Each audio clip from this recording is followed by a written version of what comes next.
until she popped up somewhere new. Olive found herself outside a trendy city coffee shop with a lively disco right next door.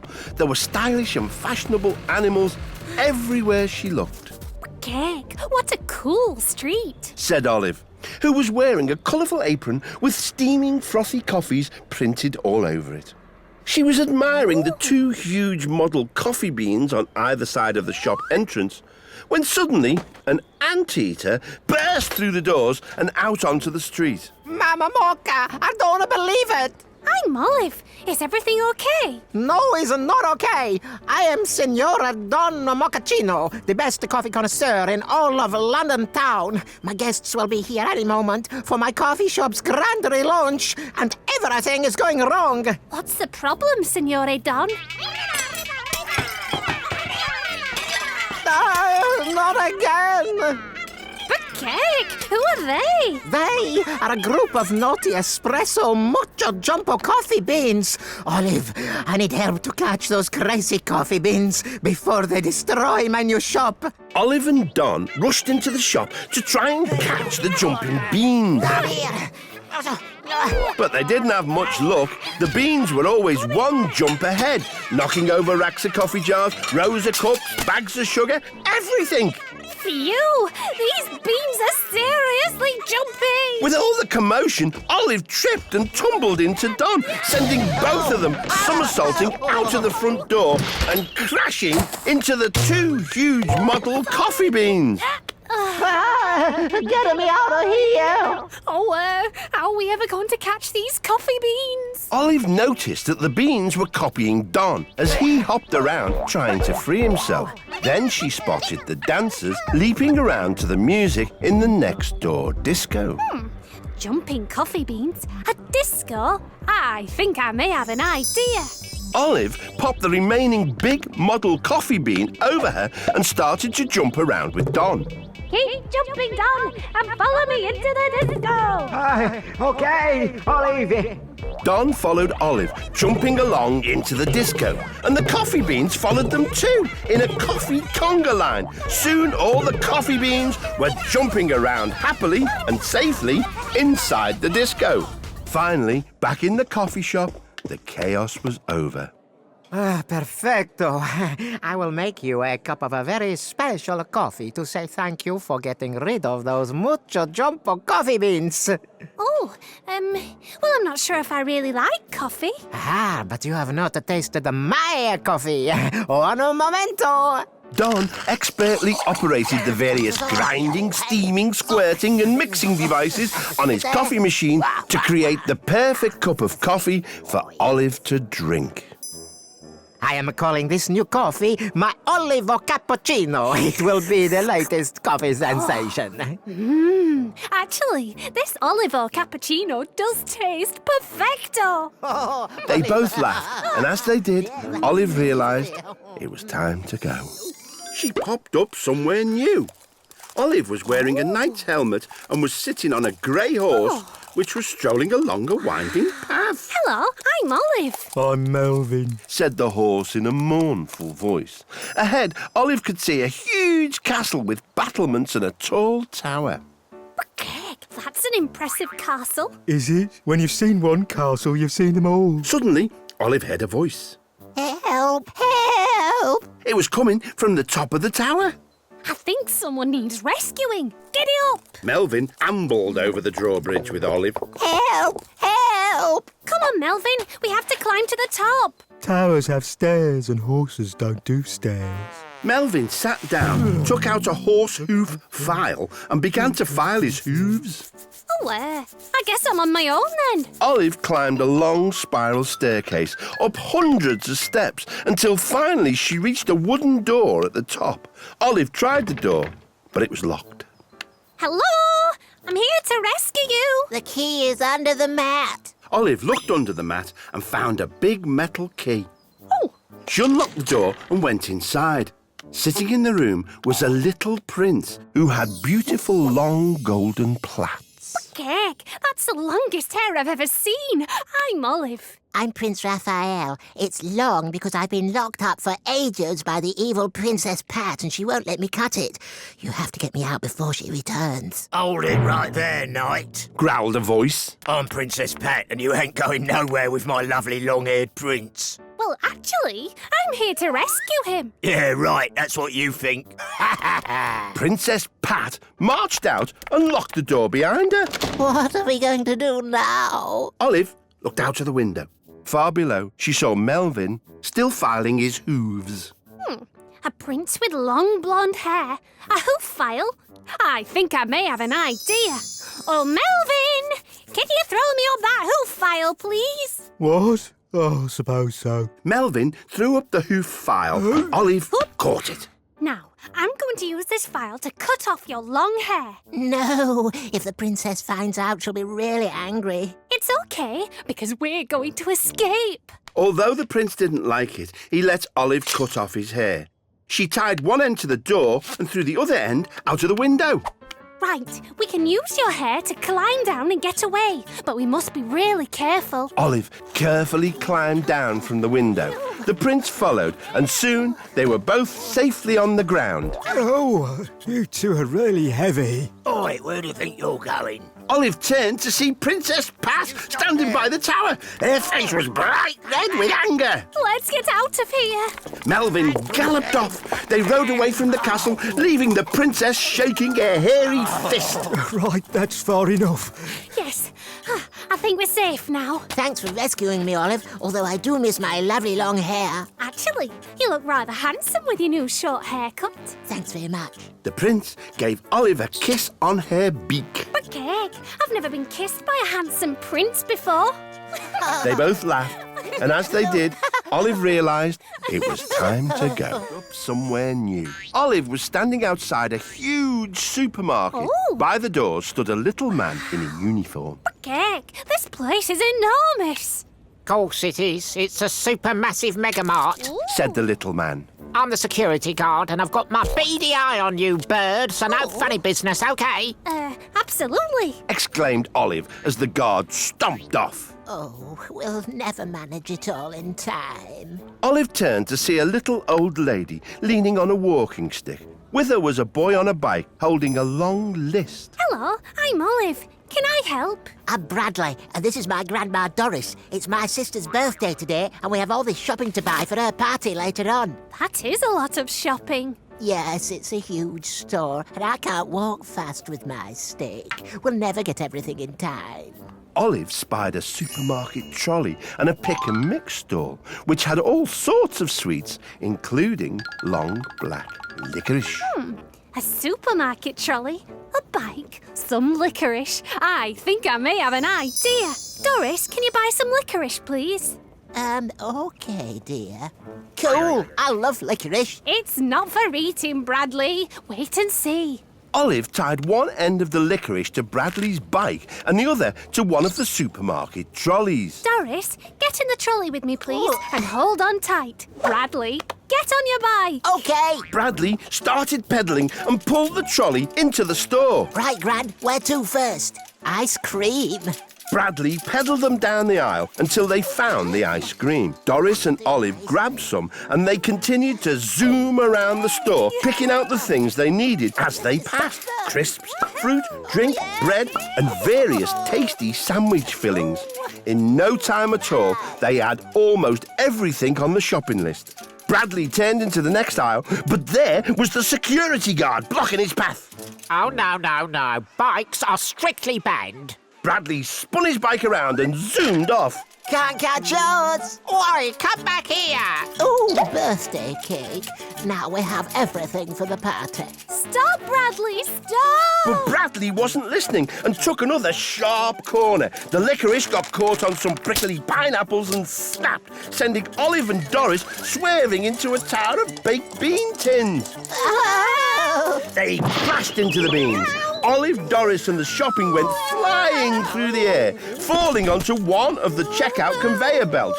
They landed next to it just as the security guard caught up. Right, where's that boy on the bike? You mean that boy out there? Olive pointed through the window at Bradley, who was now outside chewing on a piece of licorice. Kids today, nothing but trouble. Same goes for birds. The security guard wandered off, grumbling. Doris paid for all the shopping and they joined Bradley outside. Thanks for all your help, Olive. You're welcome. I hope your sister's birthday party goes well. Hey, would you like to come along? I'd love to, but all that shopping's really tired me out. But I'm sure it'll be a super massive mega party.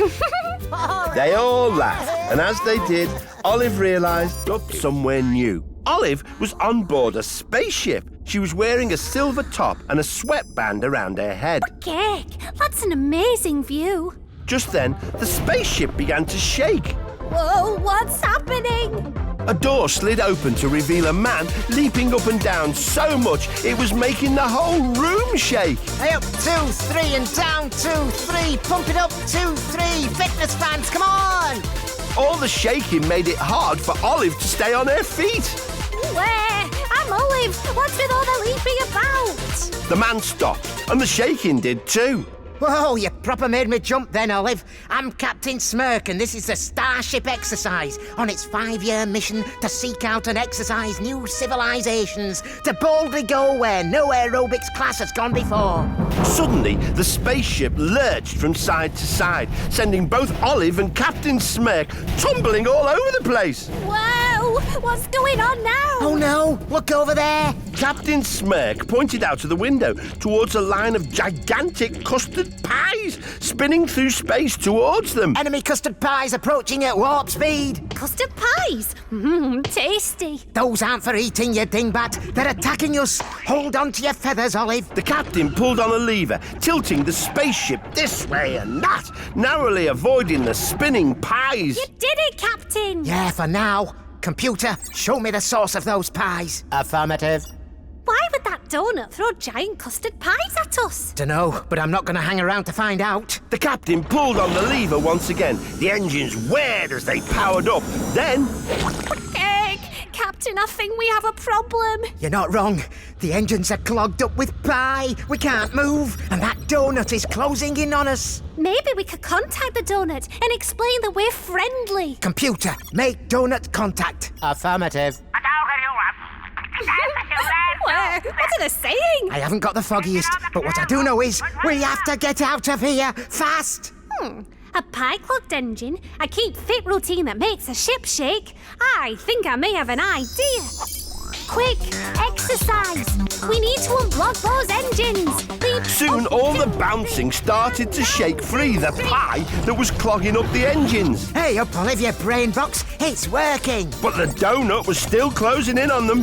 Come on, Captain. Double time. Leap up 2, 3 and down 2, 3. Up 2, 3 and down. The captain leapt up and down with Olive, and finally their bouncing shook the pie out of the ship's engines, and they roared back to life. We did it. Well done, Olive. Let's get out of here. No, wait. Look. The space donut was now close enough to see into the control room. The walls were covered in pictures of Captain Smirk. And there was an alien on the command deck performing keep fit moves. He was obviously a huge fan. The alien captain just wants to join your keep fit class. So I throw pies at us. Suddenly, the alien teleported himself onto the ship, appearing between Olive and the captain. Hello there. I guess that's his way of saying hello. She popped up somewhere new. Olive found herself on a huge lily pad in the middle of a pond. She was wearing a pointy hat and sparkly shoes. Nearby, some frogs were having a party. Cake, is this a birthday party? Oh no, it's no one's birthday. Us frogs just love to dance and party. You can join us if you like. Yes, please. I love dancing. Almost as much as I love honey sandwiches, that is. As Olive danced and ate her sandwich, she noticed a little frog sitting all on his own. Hello, I'm Olive. What's your name? Ribbit Patterson. Why aren't you dancing? There's honey sandwiches too. And look, now everyone's catching flies. I'm useless at catching flies. The other big frogs always laugh at me when I try. Said Ribbit sadly. Well, I won't laugh at you. I couldn't even catch that fly over there, and it's really close. Ribbit whipped out his tongue, only it was too short and he couldn't reach the fly. Hey, Ribbit, you can learn, sunshine. Called one of the bigger frogs. Olive and Ribbit ducked as the frog's massive tongue flew over their heads, caught the fly, then pulled it back into his mouth. You see, I'll never catch flies like they can. Olive looked over at the party.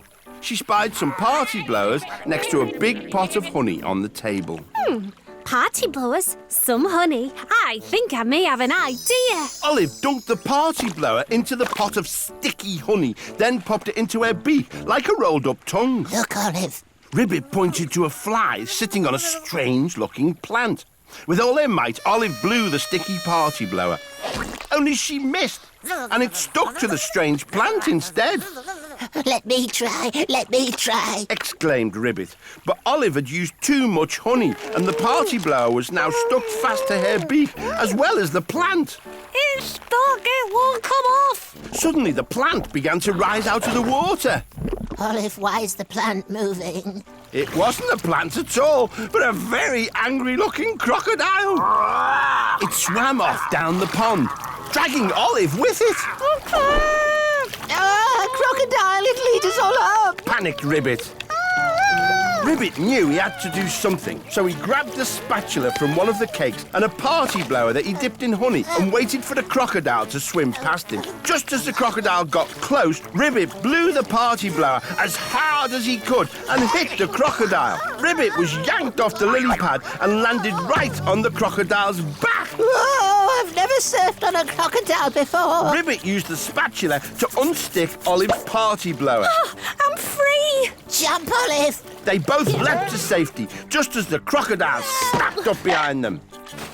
Oh, Ribbit, you were magnificent. Magnificent? He's the bravest frog of the whole pond. The big frogs lifted Ribbit onto their shoulders and declared him and Olive the party guests of honour.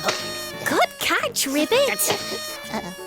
My turn. A little less honey. But Olive missed and caught a cupcake instead.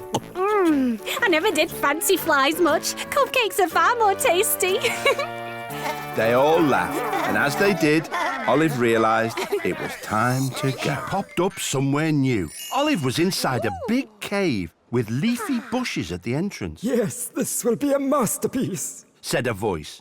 Olive turned to see a bearded caveman who was painting on the wall of the cave. Hello there.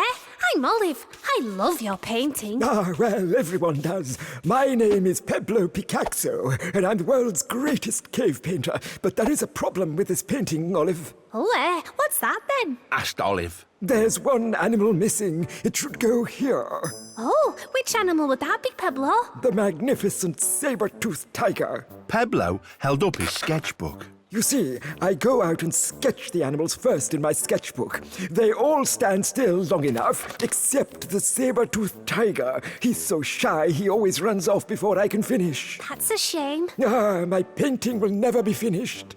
Then Pablo's daughter walked in with his breakfast. Ah, here's my daughter Aga. Is that breakfast? It is. Wheatie Pops and mammoth milk, Daddy. Oh, you know I'm allergic to mammoth milk. Oops, sorry, I forgot. As Pablo sneezed, he dropped his breakfast, leaving a puddle of milk on the ground outside the cave. A breakfast I can't eat, an animal I can't paint. It's all too much. Olive spotted the bushes at the entrance to the cave. Some leafy bushes, a nervous saber-toothed tiger. I think I may have an idea. Pablo, can you collect some twigs and leaves off those bushes, please? Well, I suppose so. Then Olive and Pablo quickly stuck the twigs and leaves all over themselves. Now, the saber-toothed tiger might be shy, but since we're camouflaged as bushes, he won't even know we're there. Excellent plan, Olive. Now I'll be able to sketch him. There was a problem, though. Their bush disguises were so bushy, they couldn't see where they were going. Ouch! Hey, sorry. So they went round and round in circles and ended up back at the cave. Oh, it looks like I'll never paint the saber-toothed tiger and complete my masterpiece. Then Olive heard a gentle lapping sound. Look, it's a saber-toothed tiger. He's drinking that mammoth milk you threw out. Pablo looked very excited. All right, Olive, let's get painting. Yellow, please, Olive, for the fur. And now black for the stripes. And finally white for his saber tooth. Here you go. Finished! And it's perfect! declared Peblo, a little too loudly. Pebble, shh. But it was too late. The tiger had heard them. Oh, what are we going to do, Olive? Olive had to think quickly. She pointed to the new painting on the wall, and the tiger suddenly gave a loud and contented purr. Yes, you love your portrait, don't you? Oh, Daddy, he's so cute. Please, can we keep him? Definitely not. It's not just mammoth milk I'm allergic to. It's saber-toothed tigers as well. Oh, okay.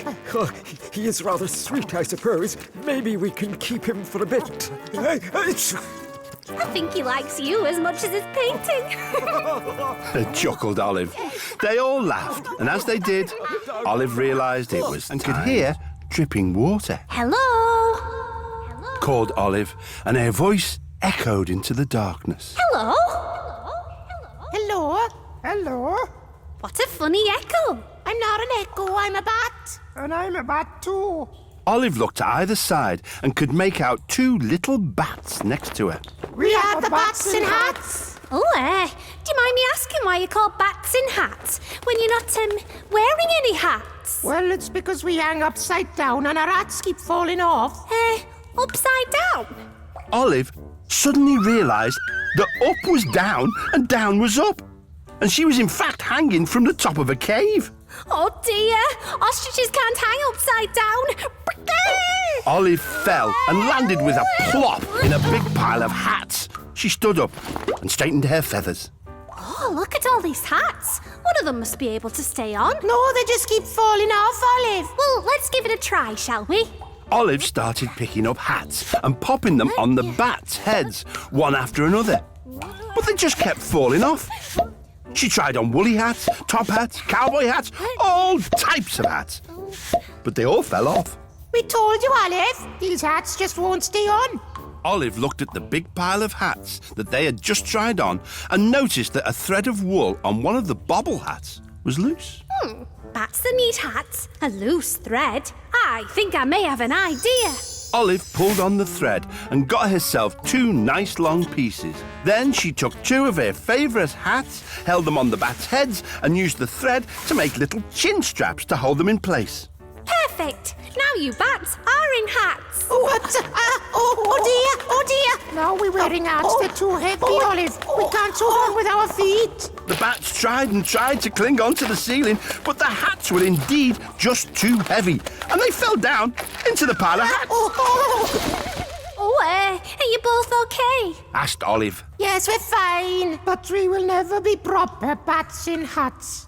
Olive looked around the cave again and noticed some spiky rocks poking up from the ground and the hats with threads hanging from them. Don't panic. I'm having another idea. Olive picked up the two hats and tied either end to a tall, pointy rock, so the hats were hanging in the middle. Now, if you fly up and cling to the ceiling, the hat should sit on your heads. We'll give it a go. So the bats flew up, clung to the ceiling, and kept trying to stretch down to put their heads into the hats. But they were just too far away.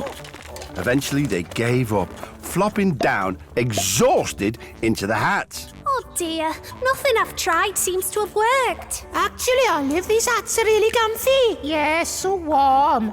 The hats strung between the rocks were so comfortable, and the little bats were so worn out from all the excitement, they started drifting off to sleep. Looks like you bats are finally in hats. Thanks, Olive. We're going to have a nice long nap now. Sweet dreams. Maybe from now on you should be called the bats in hats that take naps. They all laughed, and as they did, Olive realised it was time to go. She popped up somewhere new. Olive was standing in a clearing surrounded by tall trees. She could hear someone bouncing up and down behind a tree, so popped her head round to see who it was. Hello, I'm Olive. Who are you? Asked Olive. I'm the juicy red-bottomed monkey. He replied. That's an unusual name. Well, let me explain. I'm the juicy, juicy monkey, the juicy, juicy monkey. Knees bent, jump up, grab the juicy fruit. I'm the juicy, juicy monkey, the juicy, juicy monkey. Knees bent, jump down, roll it down this chute. It falls in here and you shake it all about. Ha ha! You turn a little handle and the juice comes out. I'm the juicy, juicy monkey, the juicy, juicy monkey. Drink it up and shake my bottom all about.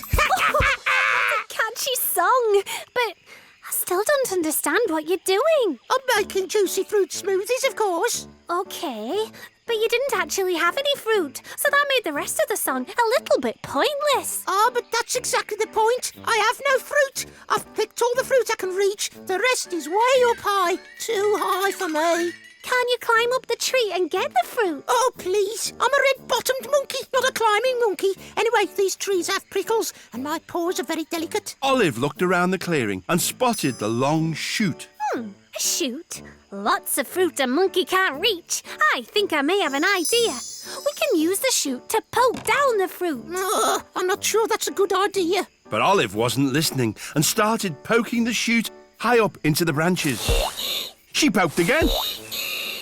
That's a funny sounding fruit. That's not a fruit. That's a juicy, juicy red-bottomed fruit bat. As Olive pulled the chute out of the leaves, she could see the bat was perched right on the end. He was wearing thick spectacles. Who's that poking my tree? Asked the juicy, juicy bat. I'm Olive. Sorry for poking you, but I was just trying to knock down the fruit from the top branches to make juicy fruit smoothies. Oh, I love juicy smoothies. Maybe I can help. I could pick the fruit and throw it down, but since I can't see very well, the fruit would go everywhere, and that's no good at all. Olive looked at the bat, the chute, the smoothie maker, and the fruit high in the trees. Gag, I think I may have another idea. Juicy, juicy bat, fly up with this chute. Roll the fruit down the chute and we'll run underneath with the smoothie maker catching it all. And off they went. The plan was going beautifully. Juicy Bat was picking the fruit and rolling it down the chute. But Olive was concentrating so hard on catching all the fruit that she tripped. The smoothie maker flipped in the air and all the fruit landed splat on her head. What's so funny?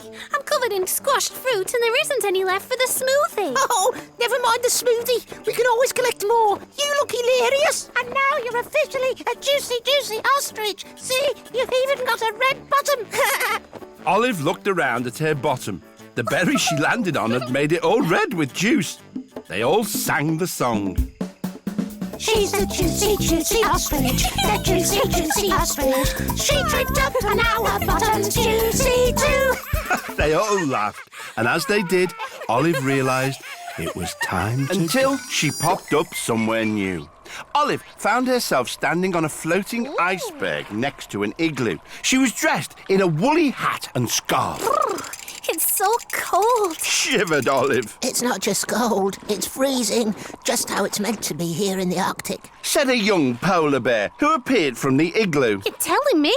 I'm Olive, by the way. Hello, Olive. I'm Alfred, and that's my village over there. Olive looked over at a group of igloos just like Alfred's on a distant iceberg. But if that's your village, Alfred, what are you doing all the way over here? Floating further away from my village, that's what. Oh, you see, the iceberg split in two and sent my igloo and me floating out into the sea. I was so busy fishing, I didn't realise until it was too late. Oh dear. Can't you swim back? I'm only little. I can't swim that far. Oh, that's cold. Not to worry, Alfred. We'll think of another way to get you home. I do hope we can. It's very lonely here. Your fishing rod could be helpful. Maybe we could use it to hook onto the big iceberg and then pull ourselves across. Great idea, Olive. Olive picked up the fishing rod and cast the line out towards the big iceberg. Oh, no. Oh, we've drifted too far, Olive. The fishing line won't reach. Not to worry, Alfred. We'll try something else. Olive spotted a penguin swimming in the ocean. She reeled the fishing line back and popped a fish onto the end. Maybe we can get someone to pull us. Olive cast the fish out towards the penguin. The fish landed in the water with a splash. The penguin grabbed it and tried to swim away.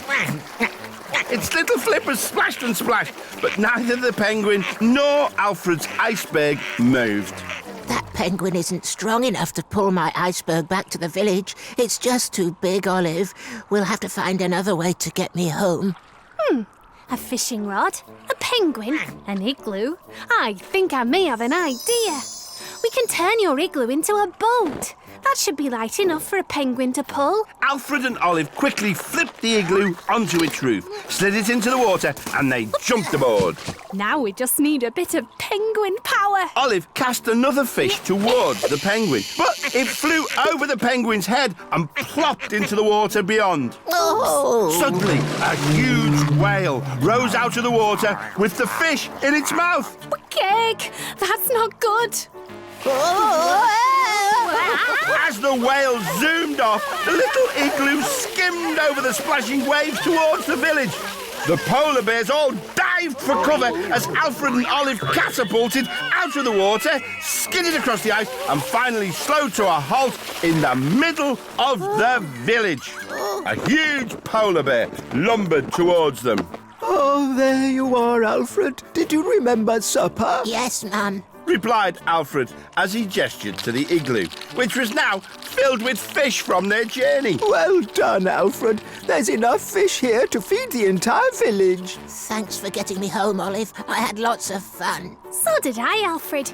In fact, I had a whale of a time. They all laughed, and as they did, Olive realised it was time to look somewhere new. Olive was wearing a red bobble hat and a green scarf and was standing on crunchy snow. There were lots of log cabins covered with sparkly decorations. Elves were running around carrying presents. Olive was admiring the decorations and wasn't looking where she was going. She collided with an elf who dropped all his presents. Ouch! Watch out! Complained the elf. Sorry, I'm Olive. Let me help you pick those up. Thanks, Olive. I'm Eric. Why is everyone so busy, Eric? It's almost Christmas, of course. Here at the North Pole, it's Santa's most busy time of the year. Oh, who's Santa? Hello, Santa Claus. Bright red suit, white beard. Ho, ho, ho. Really? On Christmas Eve, he delivers presents on his flying reindeer sleigh to children all around the world. Well, that does sound impressive. Yeah, it is. Anyway, I got a dash. Olive walked past a big log cabin. Inside, she could see two elves polishing a sleigh. That must be Santa's flying sleigh. There was a barn next door to the garage. And the reindeer must live there.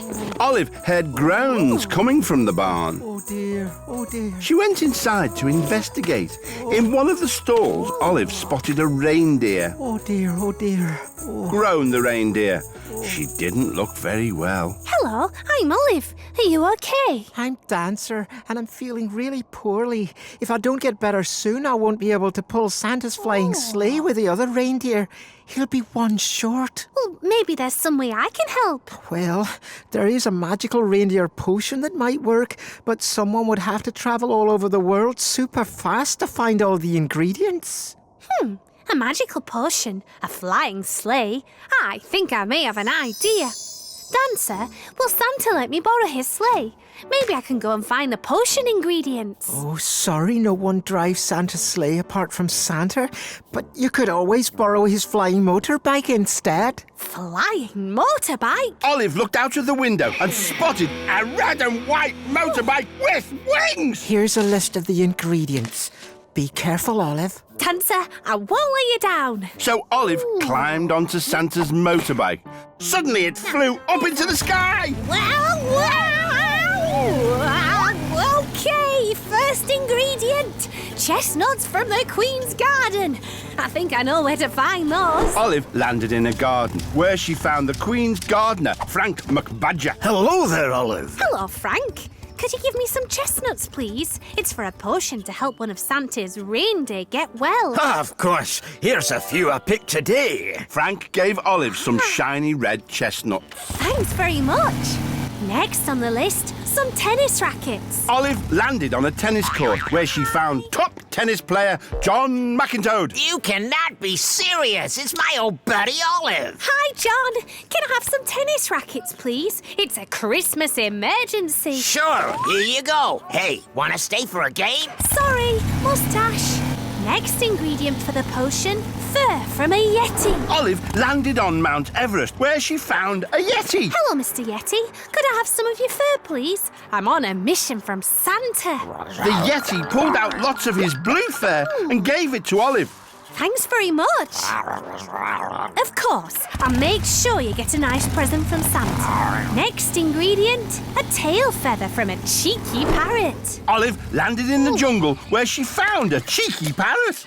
Excuse me, please can I borrow a tail feather? Excuse me, please can I borrow a tail feather? Olive plucked a feather from the parrot's tail. Ouch! Thanks. You may have saved Christmas. Thanks! You may have saved All right.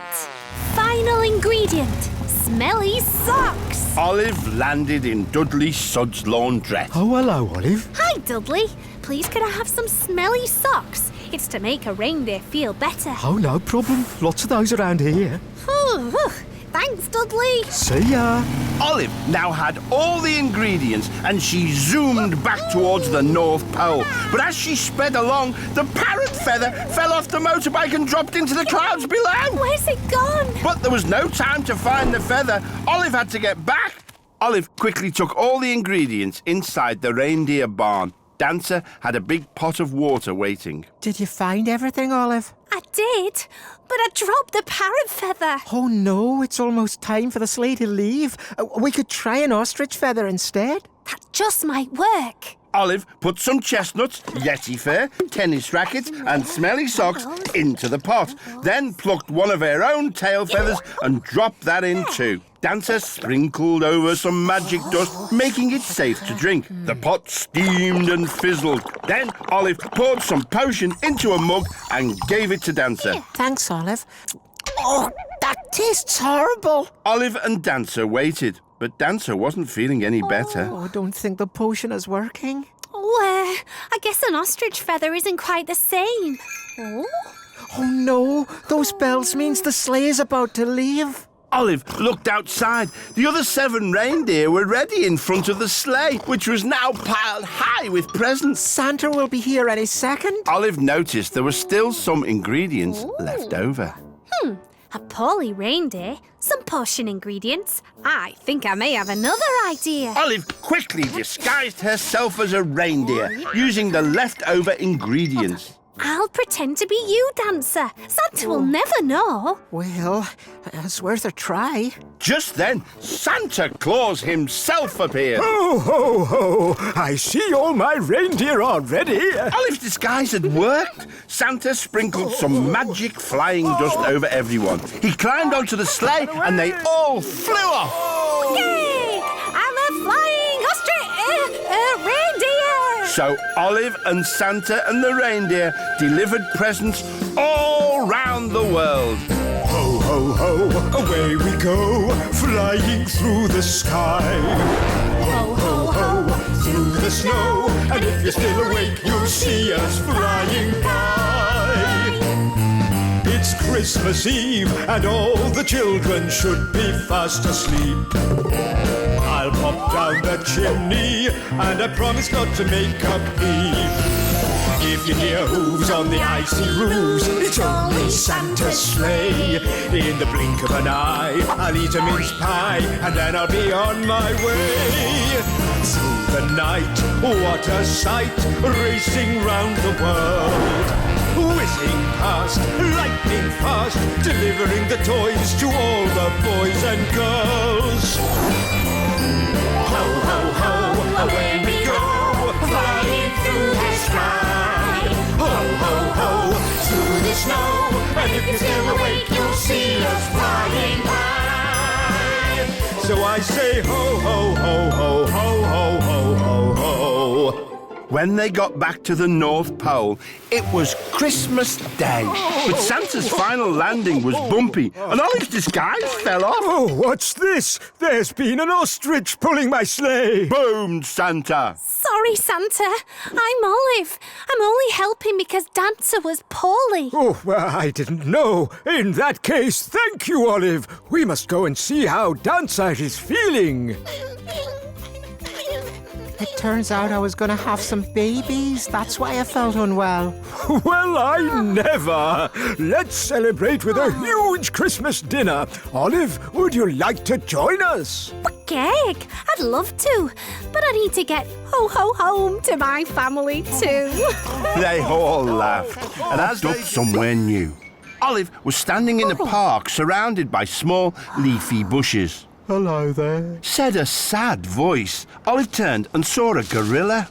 Oh, hello, I'm Olive. She replied. I'm Keith. Would you be my friend, please? No one likes me round here. Yes, of course I will, Keith. You seem very nice to me. Olive took a step forwards and accidentally trod on something. Oh, what was that? She'd stepped on a tiny yellow car. It was squashed flat.